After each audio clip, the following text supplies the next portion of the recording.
Students, आज हम आपके साइंस का चैप्टर नंबर 3 शुरू करने जा रहे हैं which is atoms and molecules. अब बच्चा लोग, ये जो चैप्टर है ये आपका एकदम बेसिक चैप्टर है एंड आगे आने वाले सभी सालों में ये उसका बेस बनने वाला है। देखिए, अगर आप देखो 10th में तो हमको चैप्टर ऐसे पढ़ने ही हैं जिसमें एटम्स एंड मॉलिक्यूल्स को भर भर के पढ़ना है, ठीक है। अभी हम इस 9th के अंदर देखेंगे कि एक्चुअली एटम होता क्या है, एक्चुअली मॉलिक्यूल होता क्या है। एंड 10th के अंदर हम इन एटम्स का, मॉलिक्यूल्स का आपस में कॉम्बिनेशन, एक दूसरे से केमिकल रिएक्शन, इसका रिएक्शन उसके साथ कैसे होगा, इसका उसके साथ कैसे होगा, मतलब बहुत बड़े लेवल की बात करने वाले हैं।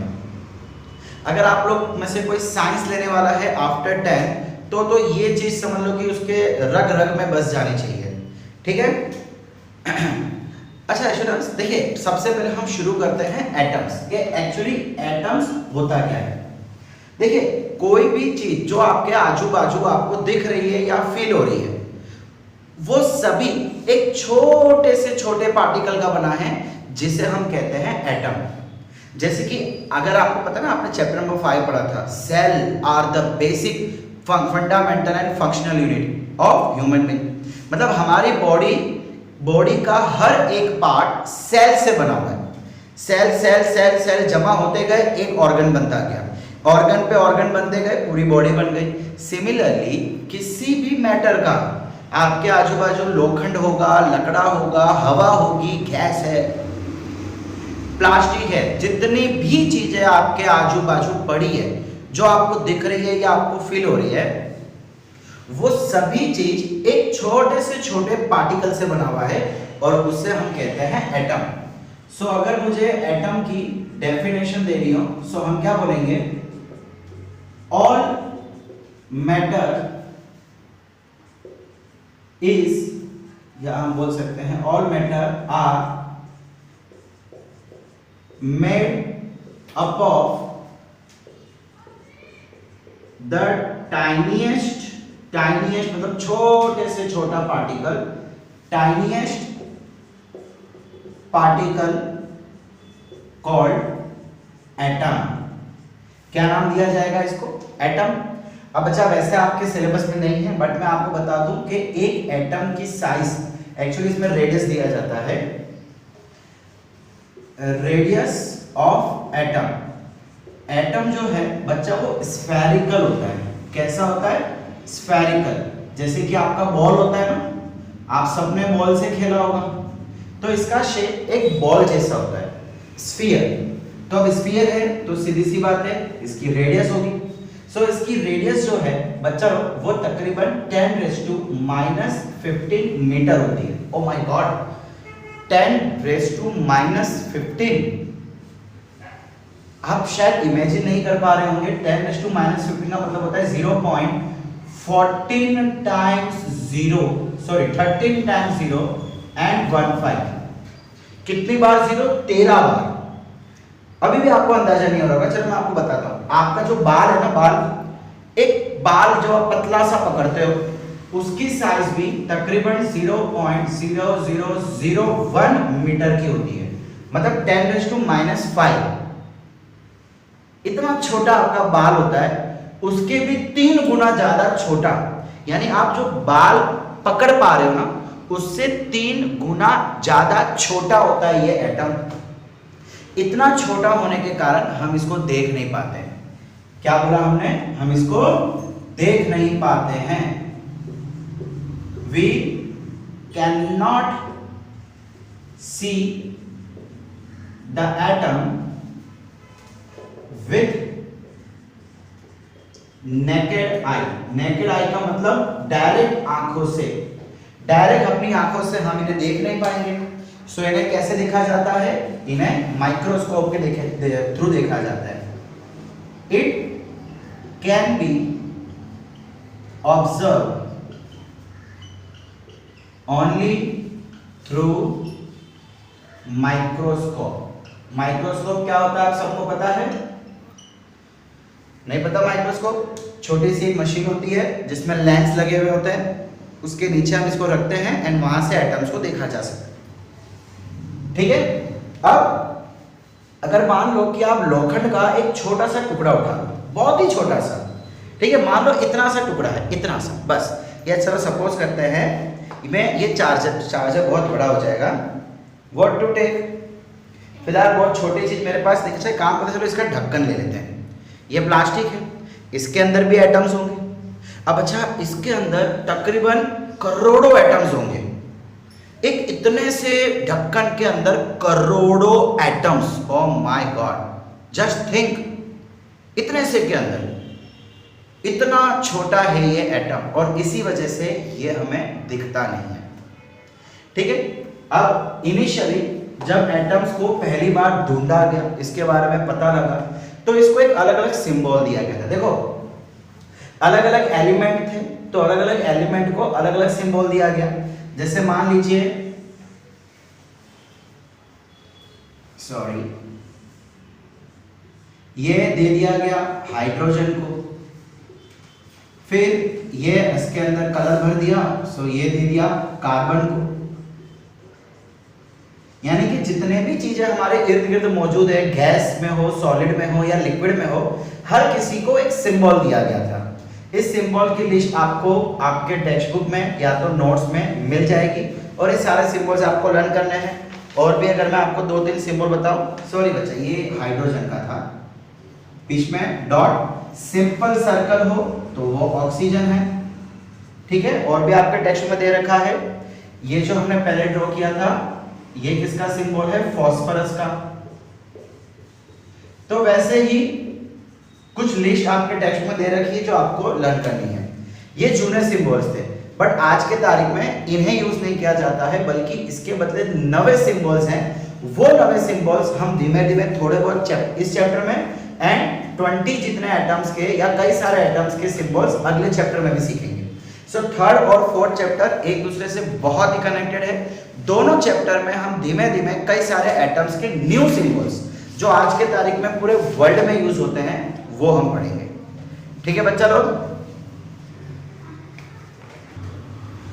अब बच्चा लोग अलग अलग साइंटिस्ट ने हर समय में, देखो जब से एटम की खोज हुई ना, तब से अलग अलग साइंटिस्ट ने अपनी अपनी थियरी दी है कि एटम ऐसा है, एटम वैसा है, एटम में ये है, एटम में वो है, वगैरह वगैरह वगैरह।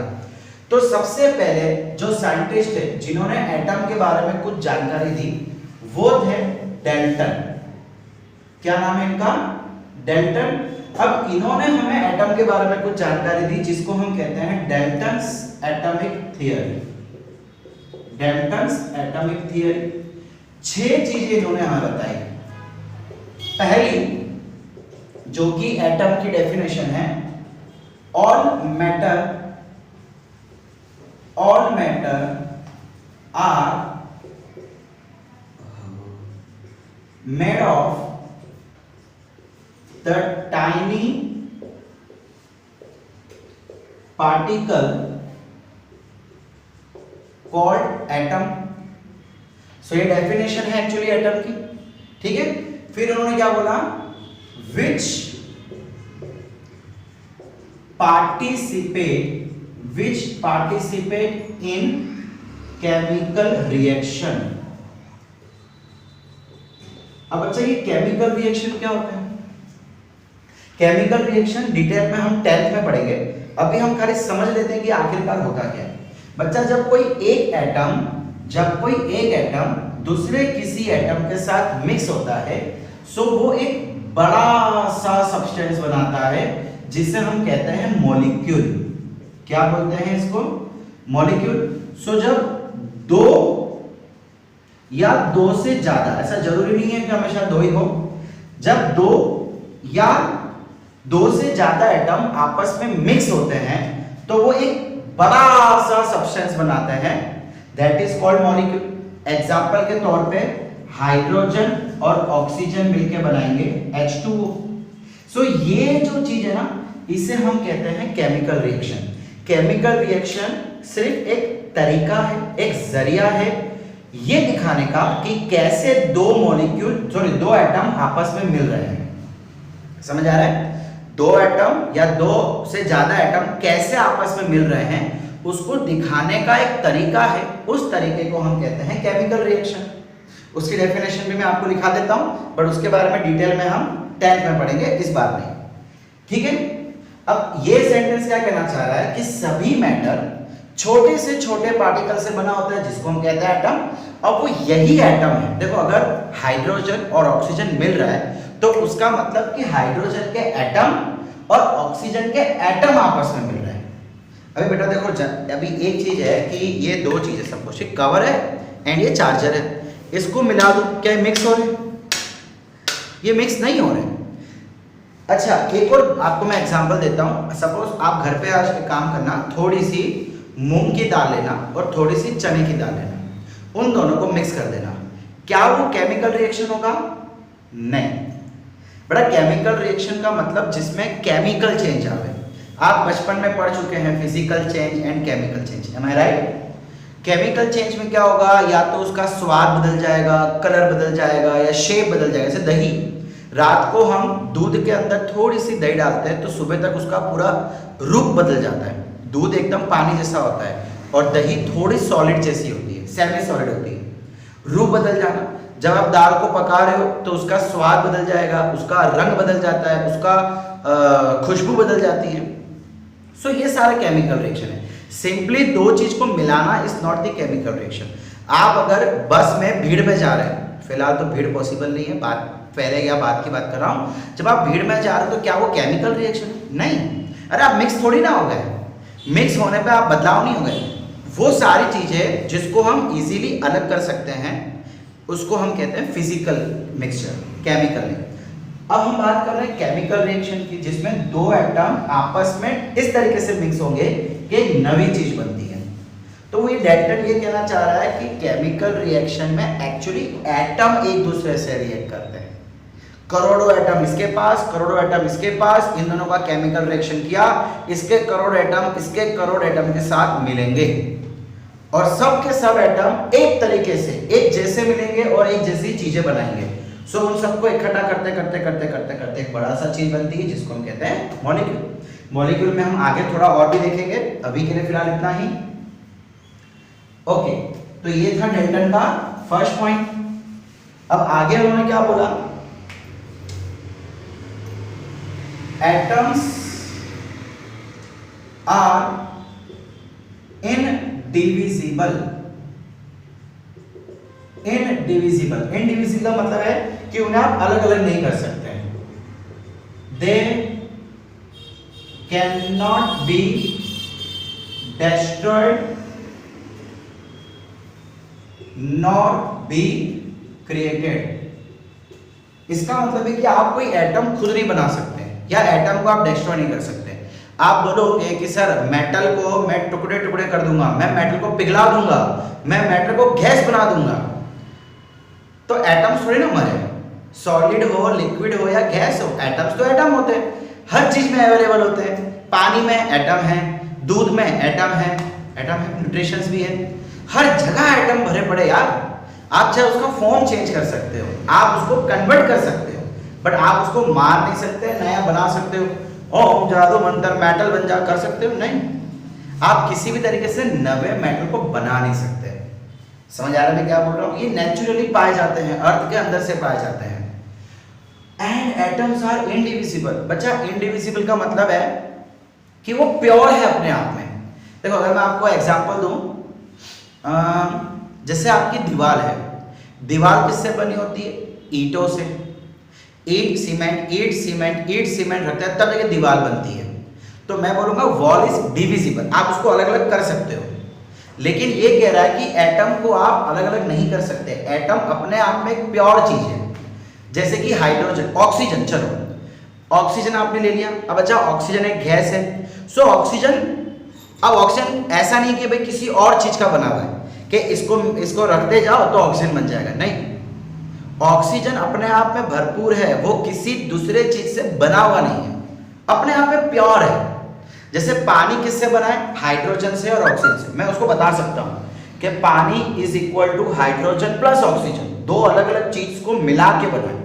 लेकिन अकेला हाइड्रोजन, अकेला ऑक्सीजन वो प्योर है। हमने चैप्टर नंबर 2 में प्योर और इम्प्योर पढ़ा था, होमोजेनस और हेटेरोजेनस, याद आ रहा है? कुछ वैसा जो अपने आप में प्योर हो, उसके अंदर और कोई मिलावट ना हो। That is indivisible. Third point उन्होंने क्या बोला, atoms of same element are same in या आर आइडेंटिकल इन, आइडेंटिकल का मतलब सेम ही होता है, आइडेंटिकल इन प्रॉपर्टीज। अब अगर मान लो कि मेरे पास दो मेटल है, जैसे देखो मेरे पास अगर मैं इन दो चाबियों की बात करूं, ये दोनों चाबी मेटल है, सो इसके एटम्स और इसके एटम्स सेम होंगे, आइडेंटिकल होंगे। आइडेंटिकल का मतलब उसका शेप, उसकी साइज, उसका रेडियस, थिकनेस सब कुछ सेम होगी, और इन दोनों की प्रॉपर्टी भी सेम होगी। प्रॉपर्टी मतलब अगर मैं इसको गर्म करूं, सो जितने टेम्परेचर पे ये पिघलेगा उतने ही टेम्परेचर पे ये भी पिघलेगी। समझ आ रहा है?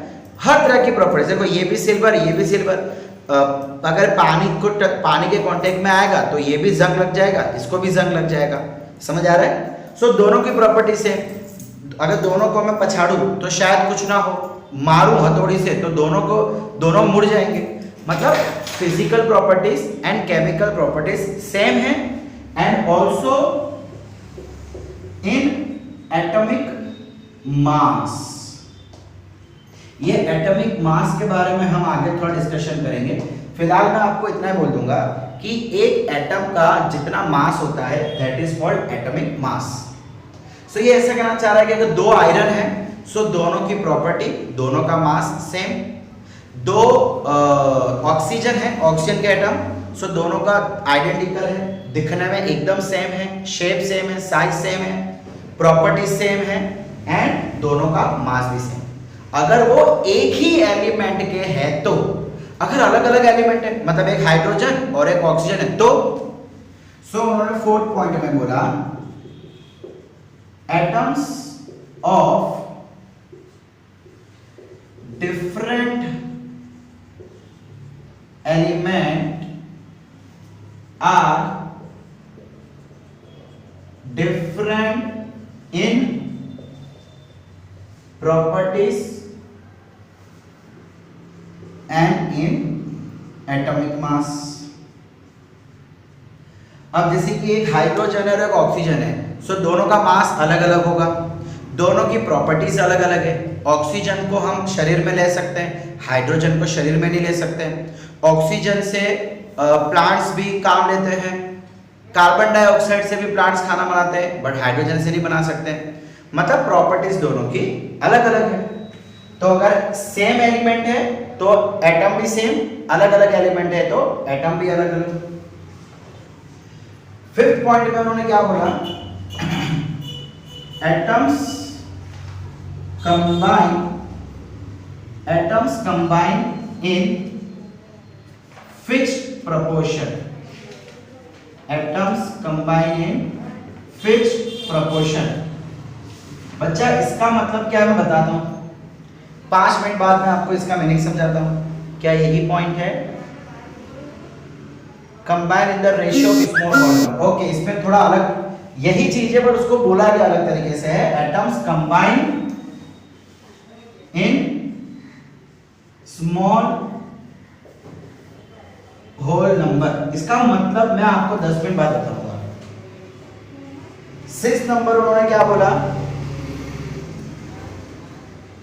the relative number and kind of atom combining या making atom molecule is same, is fixed। ठीक है, ये दो लास्ट पॉइंट का मतलब हम तब समझ पाएंगे जब हम दो लॉस पढ़ेंगे। ठीक है बच्चा लोग, तो डेल्टन ने ये 6 पॉइंट बोला जिसमें से 2 पॉइंट अभी हम समझ रहे हैं अगले 5 मिनट में। लेकिन बेटा पता है प्रॉब्लम क्या है कि डेल्टन की ये थियरी फेल हो गई थी। डेल्टन ने हमें एटम के बारे में ये जानकारी दी थी बट ये जानकारी 100% राइट नहीं थी। क्यों? पहली चीज, ओके ये राइट है कि सारे के सारे एटम्स, तो सारे के सारे मैटर छोटे पार्ट से बने, ठीक है वो राइट है। लेकिन ये पॉइंट गलत था, एटम्स आर डिविजिबल। बच्चा एटम्स भी और किसी चीजों से बने हैं। एटम इलेक्ट्रॉन से बना है, प्रोटॉन से बना है, न्यूट्रॉन, न्यूक्लियस, इलेक्ट्रॉन, ये हम चैप्टर में 4th में पढ़ेंगे इलेक्ट्रॉन न्यूट्रॉन के बारे में। मतलब एटम प्योर नहीं है, आप एटम के अलग अलग पुर्जे निकाल सकते हो, एटम के अलग अलग पुर्जे आप कर सकते हो। सो ये बात उसकी गलत हो गई। हाँ ये सही था कि उसको आप बना नहीं सकते, उसको आप डिस्ट्रॉय नहीं कर सकते, वो सही है। अब ये बात भी गलत हो गई, उन्होंने बोला कि सेम एलिमेंट के एटम्स हमेशा सेम होते हैं, लेकिन हम चैप्टर के अगेन 4th चैप्टर में पढ़ेंगे आइसोटॉप्स। आइसोटॉप्स का मतलब है कि बेटा ऐसे एटम इस दुनिया में पाए गए हैं जो कि एटम सेम है लेकिन प्रॉपर्टी अलग अलग है। मतलब अगर मैं कार्बन की बात करूं तो बेटा कार्बन 3 तरह में से होते हैं, एक कोयला होता है, डायमंड होता है, ग्रेफाइट होता है। ग्रेफाइट मतलब जो आप पेंसिल में यूज करते हो ना लीड, वो ये तीनों चीज डायमंड, ग्रेफाइट और कार्बन, कोयला, तीनों कार्बन है, तीनों कार्बन ही हैं, लेकिन तीनों की प्रॉपर्टी अलग अलग। डायमंड देखो कितना महंगा आता है, हम उसको गले में पहनते हैं, उंगली में पहनते हैं। फिर अगर मैं बात करूं ग्रेफाइट की, तो ग्रेफाइट से लिखने का काम किया जाता है। ग्रेफाइट कहाँ, डायमंड कहाँ, कोयला, कोयले से कोयले को गर्म करके खाना पकाया जाता है या दूसरे काम किए जाते हैं। मतलब तीनों में जमीन आसमान का फर्क है, लेकिन तीनों है कार्बन ही। तो ये चीज उनकी गलत हो गई। इन्होंने कहा कि अगर एलिमेंट सेम है तो एटम सेम है, ये 100% राइट नहीं है। मैं ऐसा नहीं कह रहा हूं कि ये हमेशा रॉन्ग है, बट ये 100% राइट नहीं है, इसके कुछ एक्सेप्शन है। सिमिलरली इसके भी एक्सेप्शन है। अब एक चीज हम पढ़ेंगे लेटर ऑन जिससे हम कहते हैं आइसोबार्स। अब ऐसे एलिमेंट है जो एक्चुअली अलग अलग है लेकिन उनकी प्रॉपर्टी सेम है, सेम जैसा काम करते हैं, है अलग अलग बट दिखावा एक जैसा। सो उसे हम कहते हैं आइसोबार। इसका मतलब ये पॉइंट भी 100% राइट नहीं था, ये पॉइंट भी 100% राइट नहीं था, ये पॉइंट भी 100% राइट नहीं था।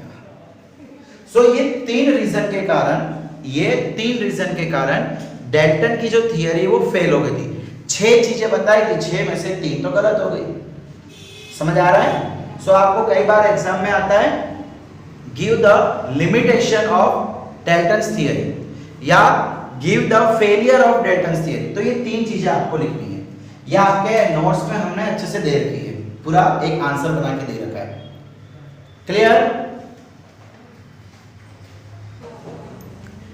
ओके स्टूडेंट्स, तो जो लास्ट 2 पॉइंट आपने देखे डाल्टन के, चलिए उसको समझते हैं। एक्चुअली वो 2 लॉज है। लॉ 1 बच्चा, ये लॉज कब वैलिड है? जब केमिकल रिएक्शन हो रहा है, जब आप केमिकल, हम दिखाए थे ना chemical reaction H+O gives H2O। तो किसी भी केमिकल रिएक्शन में 2 चीजें कंपलसरी हमें याद रखनी ही रखनी है। पहली चीज लॉ 1 जिसे हम कहते हैं law of conservation of mass. Law of conservation of mass का मतलब है कि जब 2 या 2 से ज्यादा एटम आपस में रिएक्ट कर रहे हैं, जैसे कि मान लो मैं वापस दे देता हूं हाइड्रोजन प्लस ऑक्सीजन। अब बच्चा इसका एटॉमिक मास होता है 2 ग्राम, एक हाइड्रोजन का 1 ग्राम होता है, तो 2 हाइड्रोजन का 2 ग्राम। जब इन दोनों का रिएक्शन होगा तो वो क्या बनाएगा? H2O। तो कंपलसरी इसका वजन हो जाएगा 18 ग्राम। समझे क्या हुआ यहां पे? मतलब टोटल जितना मास मिल रहा है उतना ही मास आपको 90 सब्सटेंस में दिखेगा। कांस्टेंट मास, मास हमेशा कांस्टेंट रहेगा, ये चेंज नहीं होगा। That is called law of conservation of mass। तो इसको लिखा इस तरीके से जाता है, law of conservation of mass states that का मतलब बताता है कि, क्या बताता है? that mass can neither be created nor be destroyed। So Dalton ने अपना 5th पॉइंट जो हमको दिया था, अच्छा वो भी अभी हम देखें, वो इसके बाद वाला लो है। 5th और 6th पॉइंट दोनों इसके सेकंड लो पे आएगा। जरा यहाँ पे और थोड़ा गौर फरमाइएगा बच्चा, ये चीज 100% राइट नहीं है। तो क्या आपके बुक में गलत दिया है? नहीं, आपके बुक में सही दिया है। ये वैलिड है कुछ एलिमेंट्स के लिए, यानी कि समझ लीजिए टोटल देखिए अभी तक है ना 128 जितने एलिमेंट साइंटिस्ट ढूंढ चुके हैं प्रैक्टिकली, उसके अंदर से तकरीबन 85 जितने ऐसे एटम्स हैं जिसमें ये चीज वैलिड है, एकदम सही है, होगा ही होगा। लेकिन बाकी के जो एटम्स है उसमें मास चेंज हो जाता है, या तो मास इंक्रीज हो जाता है या तो मास डिक्रीज हो जाता है। एंड उन एटम्स को हम कहते हैं रेडियो एक्टिव एटम्स। अब ये रेडियो एक्टिव एटम्स जो है बच्चा आपके सिलेबस में नहीं है, तो इसलिए हम इस पे डिस्कशन इस समय नहीं करेंगे, ठीक है। कभी फ्री टाइम मिला तो इस पे मैं आपको नॉलेज दूंगा, भरपूर नॉलेज दूंगा मैं आपको, बट फिलहाल आपके सिलेबस में नहीं है। तो आपको याद क्या रखना है ये चीज। अच्छा, सेकंड लॉ क्या है? लॉ 2, उसे हम कहते हैं law of constant proportion. And Dalton के जो लास्ट दो लॉ पॉइंट है ना वो इस पे डिपेंड है। कांस्टेंट प्रपोर्शन, बड़ा प्रपोर्शन का मतलब होता है रेशियो, प्रपोर्शन का मतलब रेशियो। मैं इसको वापस यहां लिखता हूं, H2 plus O gives H2O। इसका मास कितना था? 2 ग्राम। इसका मास कितना था? 16 ग्राम। तो इसका मास कितना हो गया? 18 ग्राम। बच्चा इसका 2/16 करो, 2/16 क्या आंसर आएगा? 1/8। इसका मतलब देखो यहां पे तो मैंने ना ऑक्सीजन का एक ही एटम लिया है। सपोज करो कि मैं ऑक्सीजन के 10 एटम ले लेता हूं, सपोज 10 हो, ये थोड़ा कंफ्यूजन क्रिएट कर रहा है ना, चलो मैं 5 ले लेता हूं। ऑक्सीजन के कितने एटम ले लिए मैंने? 5 एटम। तो कितना मास हो जाएगा? 16 5 75, राइट। देखो बेटा, जब ऑक्सीजन एक था तो उसका मास था 16, अब हमने 5 ऑक्सीजन ले लिए तो 16 5 75 ग्राम। तो कितना हाइड्रोजन लेना पड़ेगा तब जाके H2O बनेगा? कांस्टेंट प्रपोर्शन का मतलब होता है कि ये जो रेशियो है ना ये हमेशा सेम होना चाहिए, हमेशा सेम होना चाहिए। मतलब हर केस में ऑक्सीजन, आप ऐसा नहीं कर सकते कि जितना चाहे उतना ऑक्सीजन ले लो और जितना चाहे हाइड्रोजन ले लो तो पानी बनेगा ही बनेगा, नहीं, ऐसा नहीं है। देखो आप जब घर पे आटा गूंथते हैं या आपकी मम्मी आटा गूंथती है तो क्या उसमें जितना चाहे पानी और जितना चाहे आटा लेते हैं? नहीं ना, एक वैल्यू फिक्स होती है कि अगर 1 कटोरी आटा है तो उसमें आधा डोलचा या जो भी आप बोल लो पानी फिक्स होता है, 1 कटोरी या आधी कटोरी पानी। समझ में क्या बोल रहा हूं? फिक्स होता है ना प्रपोर्शन के इतने आटे में इतना ही पानी डालना है, फिक्स है, ना ही ज्यादा ना ही कम। सिमिलरली जब भी 2 एटम आपस में रिएक्ट करते हैं तो उनका मास फिक्स होता है। फिक्स होने का मतलब है कि उसका रेशियो सेम होता है। अगर 5 ऑक्सीजन है तो उसके लिए मुझे 10 हाइड्रोजन चाहिए होंगे। कितने? 10 हाइड्रोजन, सही है। तो इसका मास कितना हो जाएगा? 2 का मास था 2, 1 का मास 1, तो इसका मास कितना हो जाएगा? 10 ग्राम। बचा 1 हाइड्रोजन का मास होता है 1 ग्राम, सो 10 हाइड्रोजन का मास कितना हो जाएगा? 10 ग्राम। अच्छा इसका रेशियो लो तो ये आएगा नहीं, तो 1 मिनट रुकना।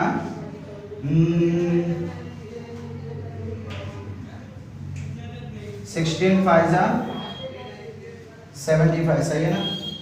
नहीं सॉरी ये मैंने गलती कर दी, 80 होता है, सॉरी माय मिस्टेक। 16 5 80 होता है। अब 10 डिवाइड बाय 80 करो, 10 डिवाइड बाय 80 क्या आंसर है? 1/8। सपोज करो कि मैं यहां पे H2O बनेगा और H2O का मास भी कितना होगा? 90 ग्राम। समझ आ रहा है?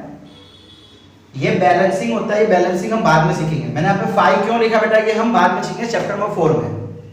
सपोज करो अब मैं और भी चेंज करता हूं, मैं अब सपोज करो 9 हाइड्रोजन लेता हूं, नहीं 9 नहीं 8। कितना ले रहा हूं हाइड्रोजन? 8 ले रहा हूं। तो कितना ऑक्सीजन लूंगा तब जाके ये पूरा H2O बना पाएगा? इसकी वैल्यू फिक्स होगी। आप किसी भी मात्रा में ऑक्सीजन को ले नहीं सकते हो, एक फिक्स अमाउंट में लेनी पड़ेगी, तब जाके ये H2O बनाएगा। कितना लेना पड़ेगा? देखो ऐसे कभी कभार क्वेश्चन आपके एग्जाम में आ सकते हैं, इतने ऑक्सीजन के लिए कितने हाइड्रोजन, या इतने हाइड्रोजन के लिए कितने ऑक्सीजन। सो कुछ नहीं करना है, हमको पता है कि इसका रेशियो कंपलसरी 1/8 आना चाहिए। ठीक है, अच्छा बच्चा लोग जरा ध्यान से सुनना, क्या मैं ऐसा बोल सकता हूँ hydrogen by oxygen is equal to 1/8, है ना? चलो मैं इसको यहां लिखता हूं, hydrogen by oxygen is equal to 1/8। Hydrogen कितना है मेरे पास? 8 है।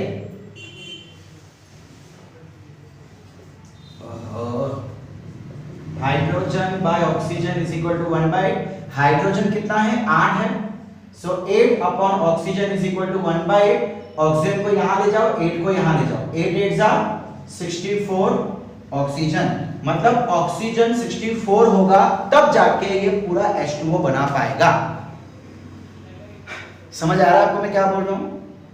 यानी कि इसका मास हो जाएगा 8 ग्राम और अच्छा सॉरी 64 ग्राम इसका मास होना चाहिए। एक का होता है 16, मतलब 4 ऑक्सीजन चाहिए। देखो ये 4 कैसे है वापस समझो। टोटल ऑक्सीजन कितना चाहिए मुझे? 64 ग्राम। कितना चाहिए? 64 ग्राम। अब एक ऑक्सीजन का मास होता है 16, तो 64 के लिए कितना? 64 डिवाइड बाय 16, 4। 16 16 16 16 4 बार ऐड कर दो तो 64 आएगा ना। इसका मतलब 8 हाइड्रोजन एटम अगर मेरे पास है तो उसके लिए मुझे 4 ऑक्सीजन चाहिए। कितने? 4, तब जाके मेरी बात बनेगी। ये है कांस्टेंट प्रोपोर्शन। कांस्टेंट प्रोपोर्शन मास के हिसाब से भी दिया जाता है एंड नंबर ऑफ एटम के हिसाब से भी दिया जाता है। नंबर ऑफ एटम का मतलब क्या है? देखो यहां पे हाइड्रोजन कितने हैं? 2 और ऑक्सीजन कितना है? 1। यानी कि अगर मैं नंबर ऑफ एटम की बात करूं तो उसका रेशियो रहेगा 2/1। अगर मैं मास के रेशियो की बात करूं, किसके? मास के, तो उसका रेशियो रहेगा 1/8। आप यहां से भी आंसर निकाल सकते हो, यहां से भी आंसर निकाल सकते हो। चलो इसका आंसर मैं यहां से निकालता हूं। अब अगर 8 हाइड्रोजन है तो ऑक्सीजन कितने चाहिए होंगे? ये यहां so oxygen is equal to 8/2 is equal to 4। देखो आ गया आंसर 4।